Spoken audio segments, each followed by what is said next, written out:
सतगुरु भगवानी की जय, सांचे दरबारी की जय, उमापति महादेव जी की जय, श्री कृष्ण बलदेव जी की जय। प्रिय भगवत प्रेमियों, हम सब बहुत ही भाग्यशाली हैं जो परमात्मा की कृपा से, उनकी दया से जीवन में सत्संग मिलता है। क्योंकि इस दुनिया में सब कुछ प्राप्त हो जाए, यदि सत्संग नहीं मिला तो जीवन में कुछ नहीं मिला। और सज्जनों, बहुत से लोग कहते हैं कि सत्संग सुन के होगा क्या। तो सज्जनों, मैं आज आपको ये बताऊंगी कि क्या होता है। सत्संग सुन के ये होता है कि सही और गलत की समझ आ जाता है कि क्या सही है और क्या गलत है। गुरु महाराज जी कहते हैं कि कई बार ये आंखें जो देखती हैं वो भी असत्य हो जाता है, कई बार ये जो कान सुनते हैं वो भी असत्य हो जाता है। क्योंकि विवेक नहीं है तो आपका देखा हुआ भी असत्य हो जाएगा, सुना हुआ भी असत्य हो जाएगा। इसीलिए बिनु सत्संग विवेक न होई, बाबा ने बड़ा सुंदर लिखा। तो इसीलिए सज्जनों, सत्संग सुनने से, कथा सुनने से विवेक मिलता है, और विवेक जब आ जाता है तो व्यक्ति सही और गलत को समझ पाता है कि सही और गलत क्या है। तो सज्जनों, जो कालिदास थे, जो पिछले बार हमने सत्संग श्रवण करवाया था, तो बहुत से लोगों के अंदर जिज्ञासा आई कि कालिदास एक कवि थे, माँ के भक्त थे, और माँ के समक्ष, कालिदास के समक्ष माता काली प्रकट होती थी। जब भी उन्हें जरूरत पड़ती थी तो माँ उनके समक्ष आ जाती थी, और उन्होंने माँ की भिन्न भिन्न अंगों की रचना की अपने श्लोक के माध्यम से, और वो समाज में उन्होंने उसे बताने का प्रयास किया। लेकिन सज्जनों, बहुत से लोग थे वहाँ पर जो उसका विरोध किए, कटाक्ष किए।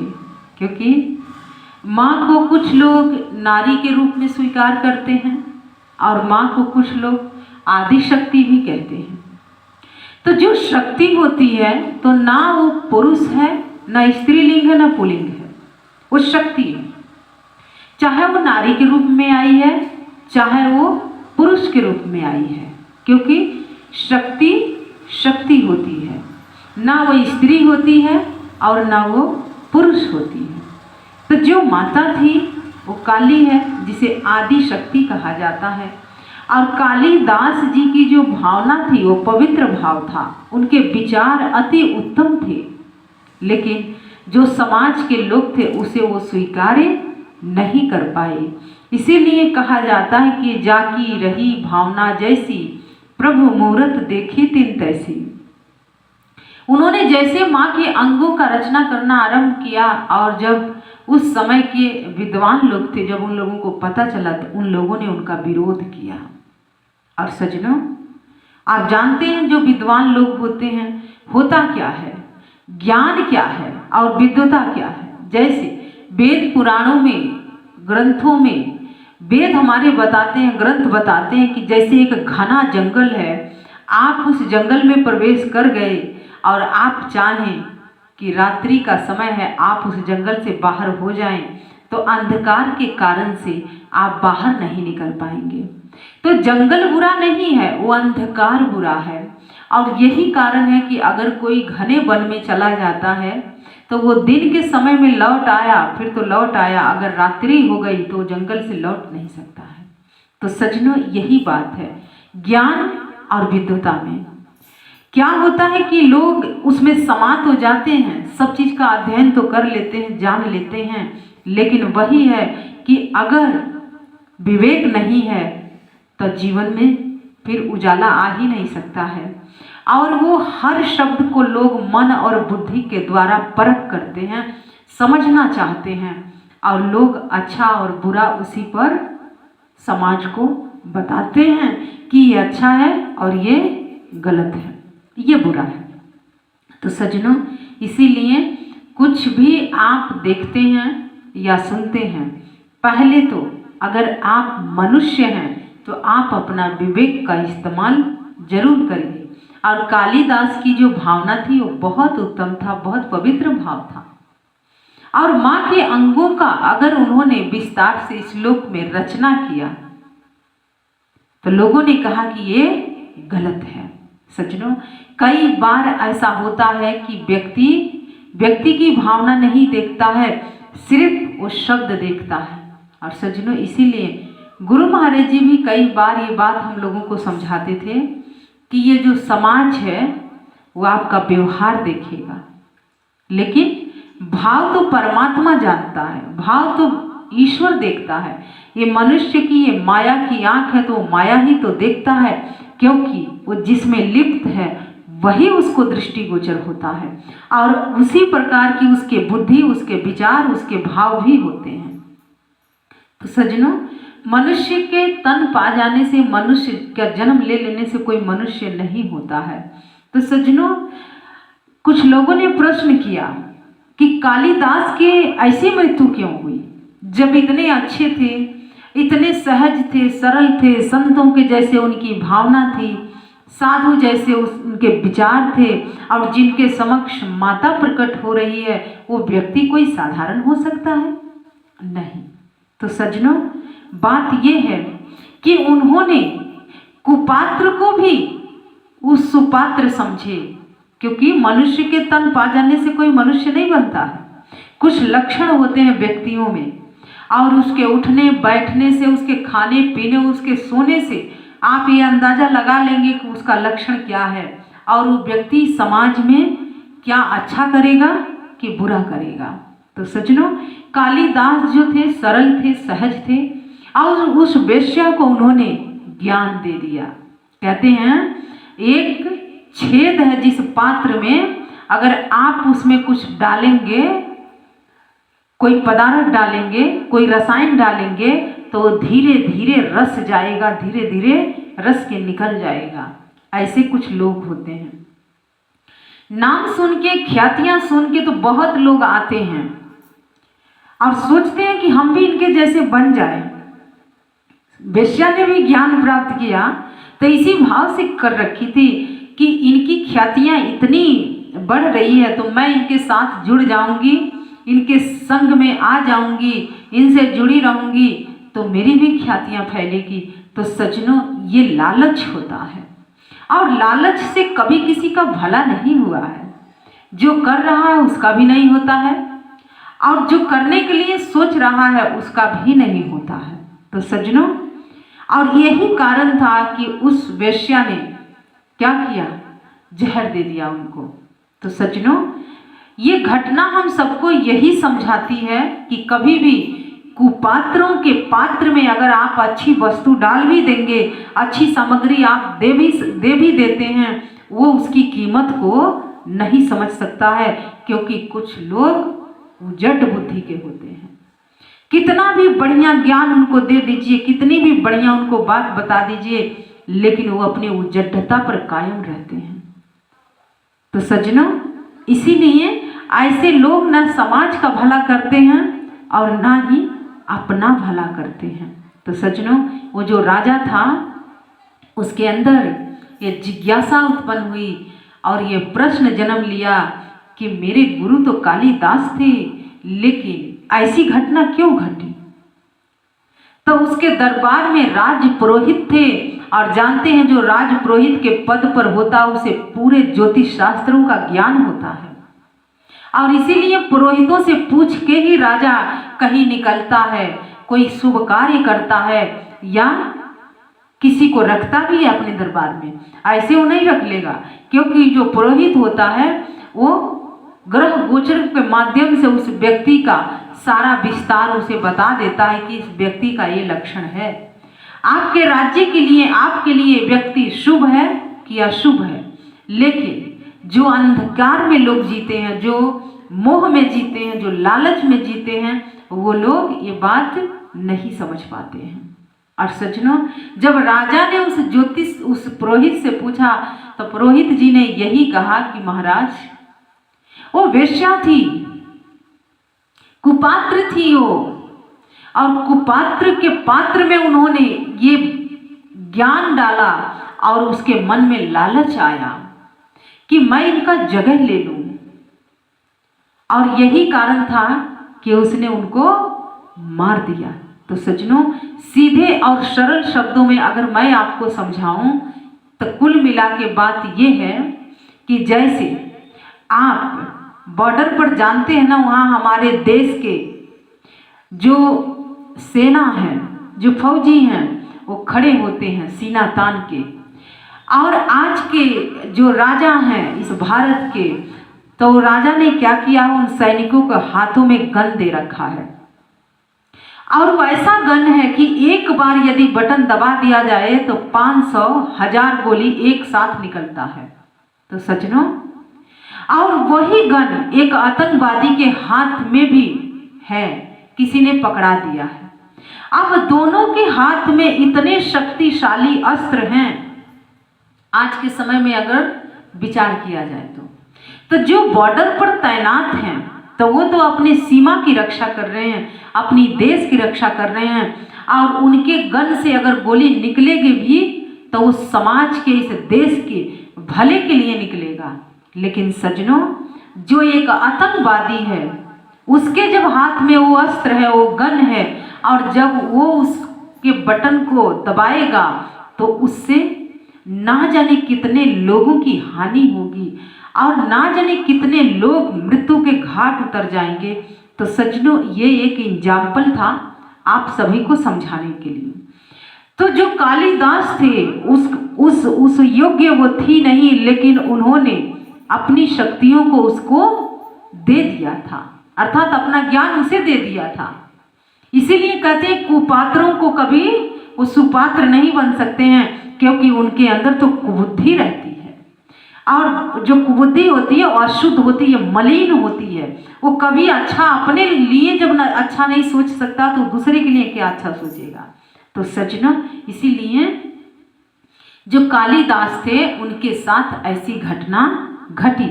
लेकिन इस घटना से हमें और आपको क्या समझना होगा? तो एक जब घटना कोई घटती है तो उससे हमें यही समझना चाहिए कि ये जो शक्तियां हैं, यदि किसी कुपात्र के हाथ में मिलेगा तो उस समाज का, देश का सर्वनाश कर देगा। लेकिन वही शक्तियां किसी अच्छे व्यक्ति को मिलती है तो उससे समाज की भला होता है, समाज का हित होता है और इस देश की रक्षा होती है। तो सज्जनों, अब ये हमें विचार करना होगा कि हम अपनी शक्तियों को किसे प्रदान कर रहे हैं। और पहली बात तो बिना सोचे समझे आप किसी पर विश्वास मत करिए। बहुत लोग कहते हैं कि हम आपके अपने हैं, लेकिन समय आने पर पता चल जाता है कि कौन अपना है और कौन पराया है। सज्जनों, अपना जो होगा वो अपने जैसे ही होगा, क्योंकि शेर के बच्चा शेर होता है और गीदड़ का बच्चा गीदड़ ही होता है। लोमड़ी के बच्चा लोमड़ी ही पैदा होगा, बकरी के बच्चा बकरी ही बनता है। तो सज्जनों, इसीलिए आपका कोई अपना होगा तो वो आपके जैसे होगा, लेकिन यदि गीदड़ होगा और गीदड़ शेर के खाल ओढ़ ले और कहे कि मैं शेर हूँ, तो कुछ समय के बाद पता चल जाएगा कि वो कितना सत्य है उसके जीवन में और कितना असत्य है। और सज्जनों, ये सब कुछ समय बता देता है। और बहुत से लोग आज के समय में, आज के वर्तमान काल की बात करते हैं, बहुत से लोग भवकाल अपना बना के रखे हुए हैं, साधु संतों का नकल करते हैं। वो चाहते हैं कि हम भोग भी करें और साधु भी बने रहें, हम इनके जैसे बन जाएं, तो ये संभव नहीं है। वही है, शेर शेर होता है और गीदड़ गीदड़ होता है। बहुत से लोग नकल तो कर रहे हैं पर वहां तक पहुंच नहीं पाते हैं। जो साधु होगा, एक बार विवेकानंद जी, उनके पिताजी का देहांत हो गया था, अर्थात आज के समय में कहें, इंग्लिश के शब्द में कहें तो वो एक्सपायर हो चुके थे। सज्जनों, और उस समय जिसका पिता इस संसार से चला जाए तो उसके संतान के सिर से साया हट जाती है और वो दुख बताने योग्य नहीं होता है, बताया नहीं जाता है।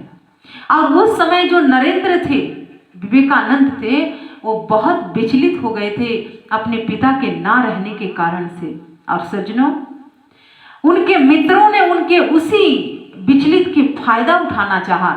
इसीलिए सज्जनों, कोई अपना इस संसार में नहीं होता है। गुरु को छोड़ के, संत को छोड़ के, भगवान को छोड़ के कोई आपका अपना है ही नहीं।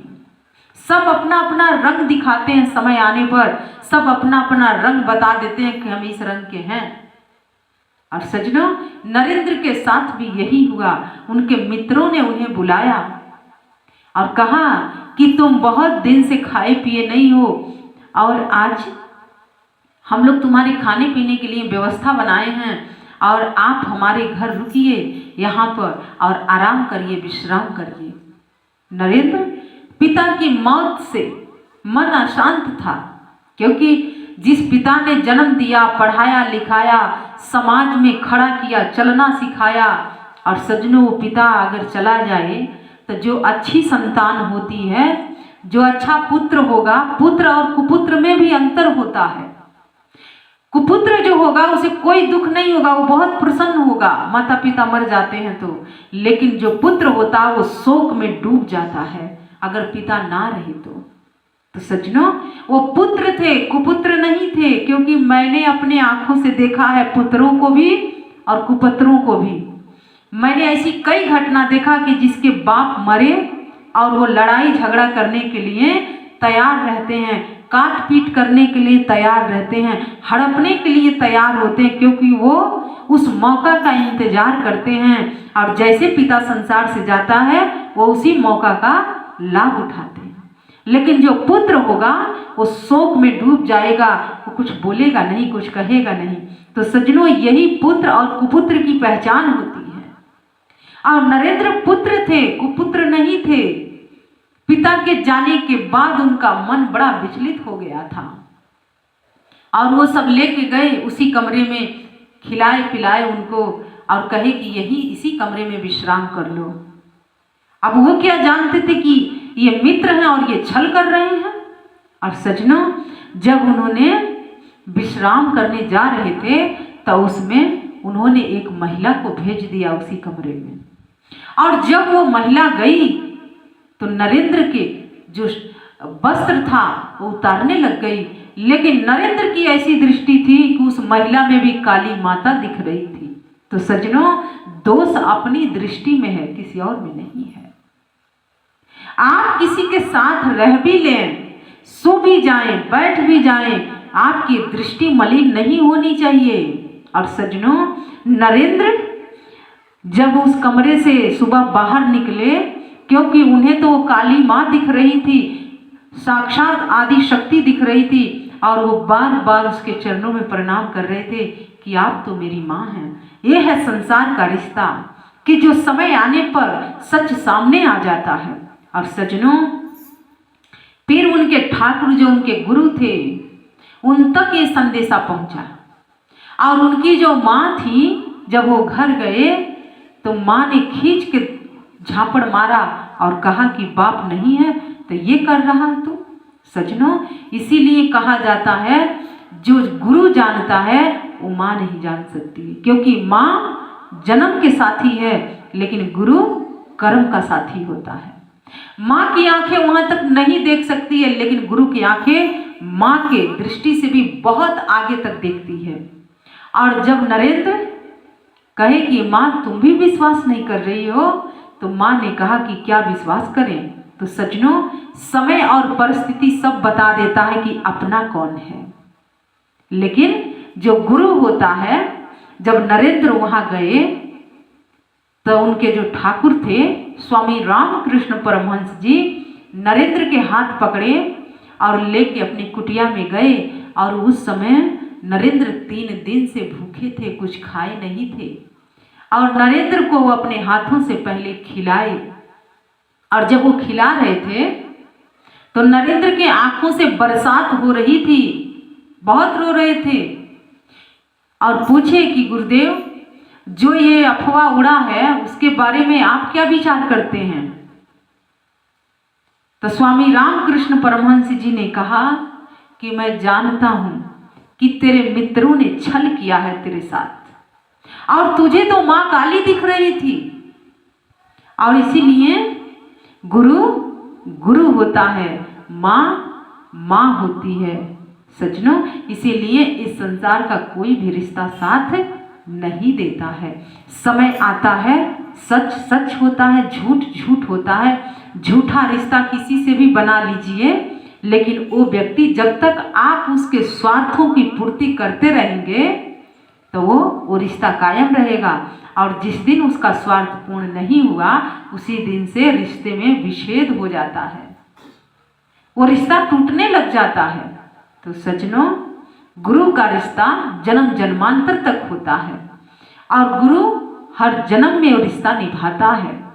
और जो ये नरेंद्र थे, उन्होंने कहा कि ठाकुर, जो मेरी माँ ने जन्म दिया मुझे, वो मुझे नहीं समझ पाई, लेकिन आप मेरे गुरु हैं, आपके पास भी ये संदेश आया, लेकिन आपने सत्य को जाना, और इसीलिए नरेंद्र का जो जीवन है आपके चरणों में समर्पित है।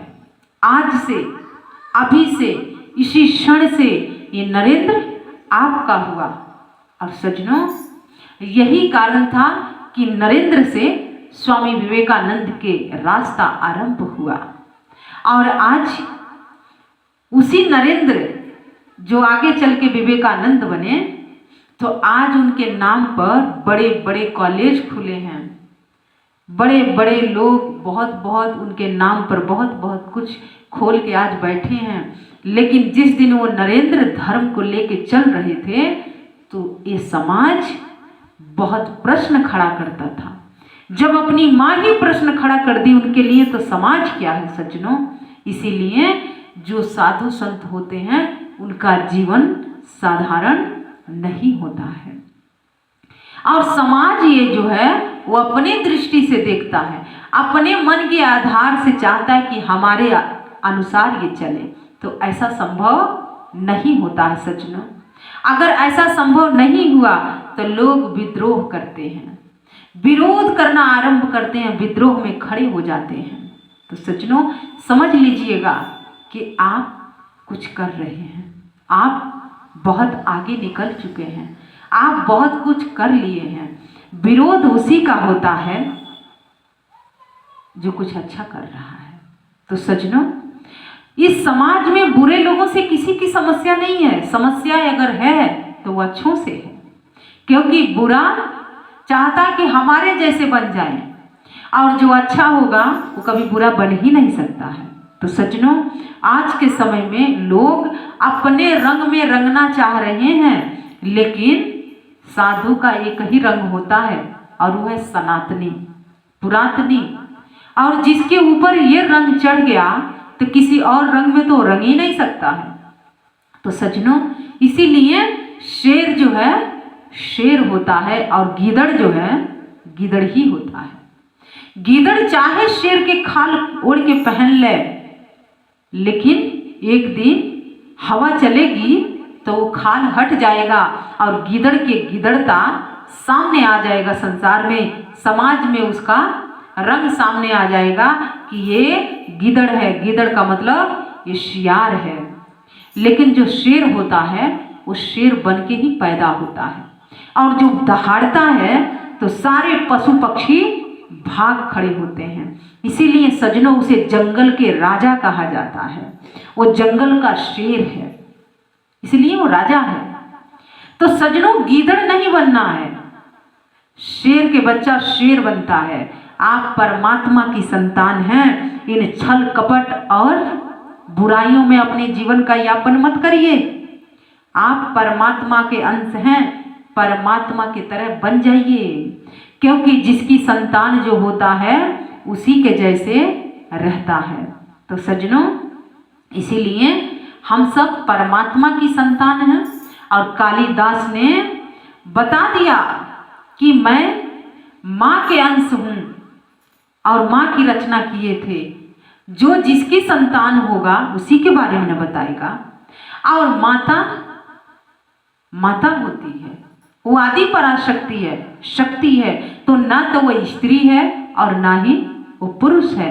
जैसे जरूरत पड़ती है वैसे वो शक्ति इस धरा पर आती है।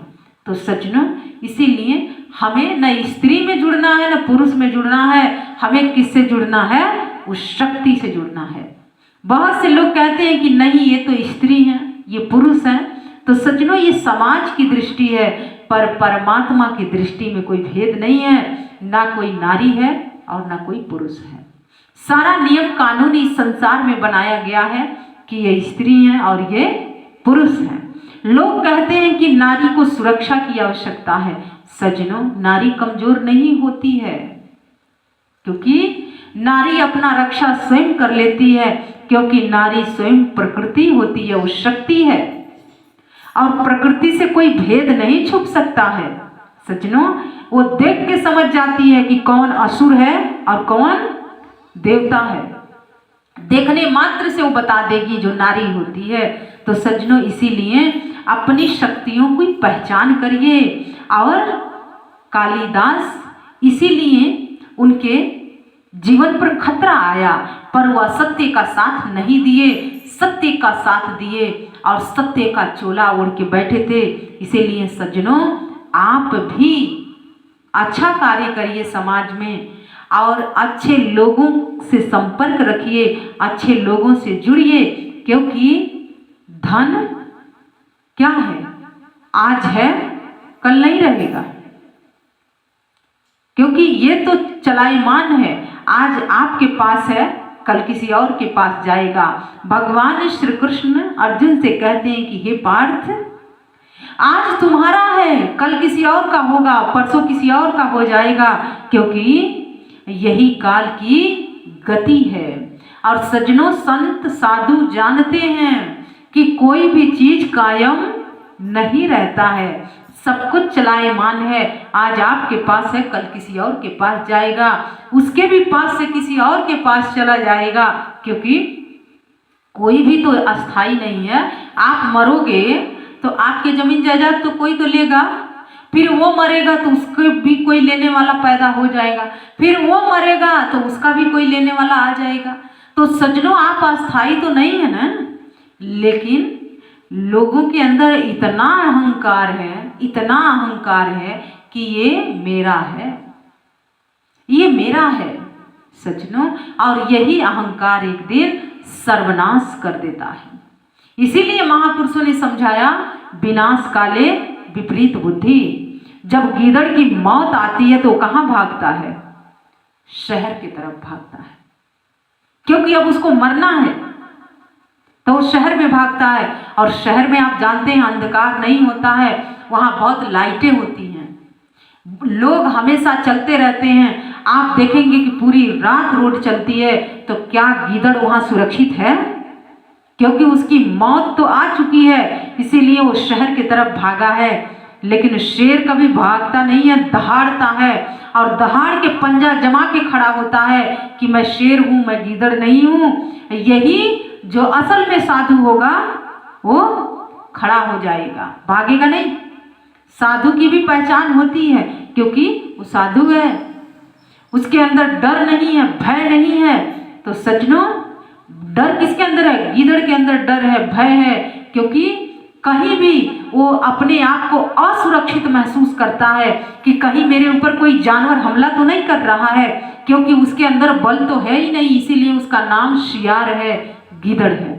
और जो शेर होता है वो बिंदास चलता है, उसको पता है कि मैं शक्तिशाली हूँ, मेरी कोई हानि नहीं कर सकता है। तो सज्जनों, इसीलिए आप इस समाज में जन्म लिए हैं तो कुछ अच्छा नेक कार्य करके जाइए, कुछ अच्छा करिए समाज के लिए, और आप जाएं तो आपको कोई गाली ना दे। आप ऐसा महान कार्य करके जाइए, ऐसी महान रचना करके जाइए कि कभी भी कोई आपका नाम ले तो श्रद्धा से ले, उसका मन श्रद्धावान हो जाए, उसकी आंखें नम हो जाए और उसका मन स्वतः ही झुक जाए।